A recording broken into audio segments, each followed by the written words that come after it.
Good morning students. आज का हमारा टॉपिक है रिफ्रैक्शन। आई होप आपको रिफ्लेक्शन के पॉइंट्स क्लियर हो गए होंगे। अगर कोई डाउट्स हैं तो आप उन वीडियोस को दोबारा देख सकते हैं और अपनी प्रॉब्लम वहाँ पर लिख सकते हैं। चलिए, without wasting your precious time we come to the topic refraction. देखिए, रिफ्लेक्शन में मैंने आपको बताया था, हिंदी में बोले तो परावर्तन। याद करना मुश्किल नहीं है। पै का मतलब पलट जाना, यानी कि जिस मीडियम से लाइट आई उसी मीडियम में टकराकर वापस पलट के आ गई, तो ये हुआ रिफ्लेक्शन। और एल का मतलब लौट आना। और इसके लॉ भी हमने आपको बता दिए थे, एंगल आई आर के इक्वल होगा। अब है रिफ्रैक्शन। आर का मतलब आर पार चले जाना। अब आपके पास एक ही मीडियम में लाइट नहीं रहने वाली। मान लीजिए ये कोई शीशे की शीट है, एयर से लाइट चली, यहाँ से इस पर गिरी, इसके अंदर मुड़ी, फिर गिरी, फिर मुड़ी। अगर इस तरीके से लाइट बैंड होती है एक मीडियम से दूसरे मीडियम में जाते वक्त, आर पार जाते वक्त, तो इस फिनोमिना को हम कहते हैं रिफ्रैक्शन। अगर उसी मीडियम में टकरा के वापस आ जाती है तो उसको हम कहते हैं रिफ्लेक्शन। रिफ्रैक्शन को समझने के लिए आपको सिर्फ एक ही डायग्राम रट लेना है और ये बार बार आता रहेगा। ये कोई ग्लास स्लैब है, मतलब कोई शीट है शीशे की, ये नॉर्मल है। ये रे ऑफ लाइट आएगी, इधर मुड़ेगी, ऐसे टकराएगी और ऐसे चली जाएगी। एक बार आप इस डायग्राम को थोड़ा सा लर्न कर लो, ऐसा क्यों हुआ, कैसे हुआ। I will explain this to you.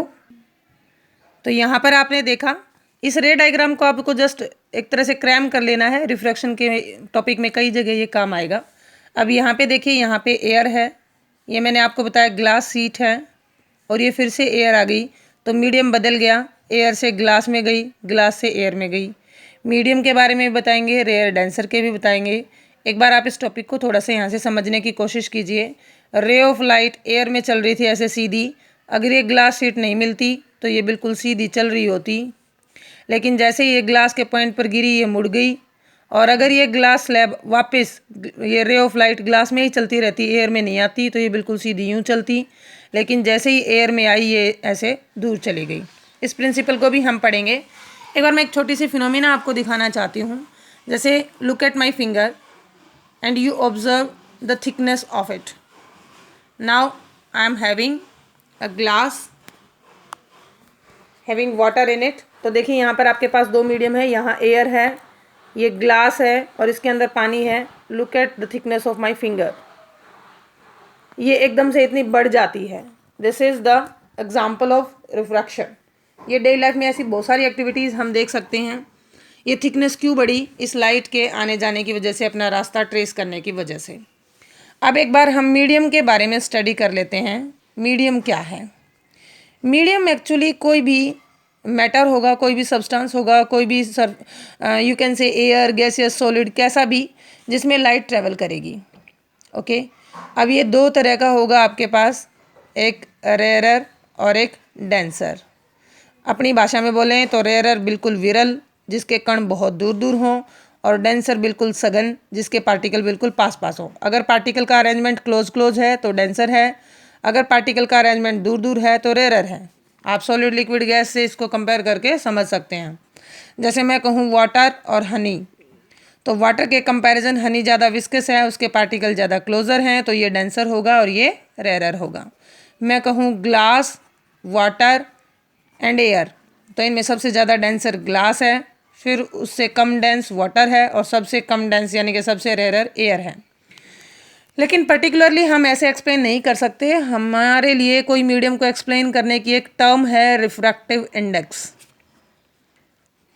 Refraction को हिंदी में बोलते हैं अपवर्तन। आप हिंदी के शब्द से भी इसको याद कर सकते हैं। का मतलब अंदर चले जाना, जब मीडियम के अंदर लाइट चली जाती है। रिफ्रैक्टिव इंडेक्स का मतलब है अपवर्तनांक।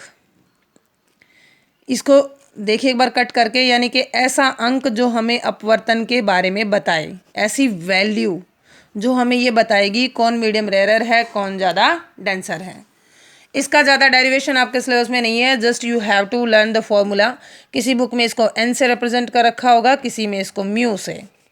It is mu, okay, u जैसा। ये क्या होता है? It is the velocity of light in vacuum to the velocity of light in medium. आप जानते हैं लाइट की स्पीड वैक्यूम में सबसे मैक्सिमम होती है, 3 × 10⁸ मीटर पर सेकंड या 3 लाख किलोमीटर एक सेकंड में बड़ी फास्ट स्पीड है। ऐसा कोई ऑब्जेक्ट अभी तक बना ही नहीं जिसकी स्पीड इतनी हम बना पाएँ। और वी है velocity of light in medium. देखिए अगर मीडियम हुआ रेयरर तो वेलोसिटी रेयरर में ज़्यादा रहेगी। मान लीजिए एक बिल्कुल ओपन रोड है, ज़्यादा व्हीकल्स नहीं है, एक बिल्कुल डेंस है क्लोज वाला, इसमें स्पीड व्हीकल्स की कम रहेगी और इसमें फास्ट रहेगी। तो रेयरर मीडियम में वेलोसिटी ज़्यादा रहेगी और डेंसर मीडियम में वेलोसिटी कम रहेगी क्योंकि वहाँ पर पार्टिकल ज़्यादा क्लोज हैं।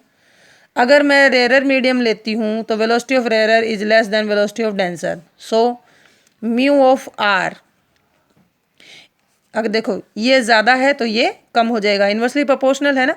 तो रेयरर मीडियम में वेलोसिटी ज़्यादा है तो उसका रिफ्रैक्टिव इंडेक्स कम होगा। Mu of r is less than mu of d, यानी कि ऐसी वैल्यू अगर कम है, मान लीजिए एक रिफ्रैक्टिव इंडेक्स की value mu is equal to 1.3 है, एक म्यू की वैल्यू 1.5 है, तो क्लियरली अंडरस्टूड है इसकी वैल्यू कम है, ये ज़्यादा है, तो ये मीडियम रेयरर है और ये मीडियम डेंसर है। तो रिफ्रैक्टिव इंडेक्स का यूज़ करते हुए हम ये पता करेंगे कौन मीडियम रेयरर और कौन मीडियम डेंसर।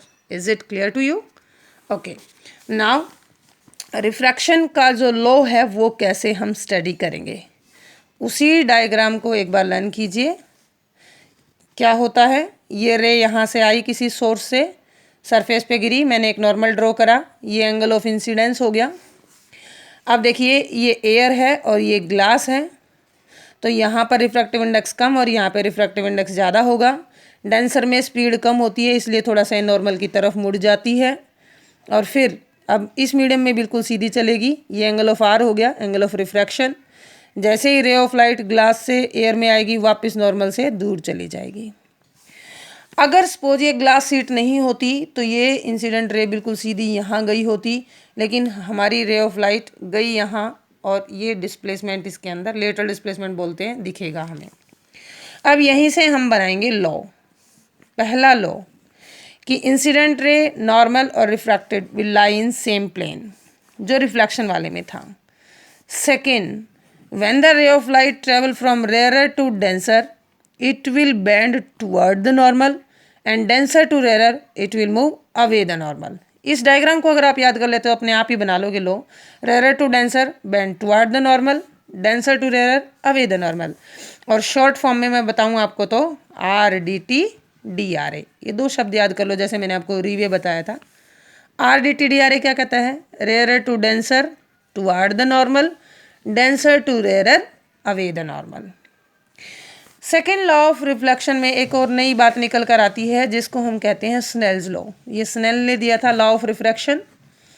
ये क्या कहता है कि जिस मीडियम में लाइट है उसका रिफ्रैक्टिव इंडेक्स, मान लीजिए एयर का रिफ्रैक्टिव इंडेक्स म्यू ए और ग्लास का रिफ्रैक्टिव इंडेक्स म्यू जी।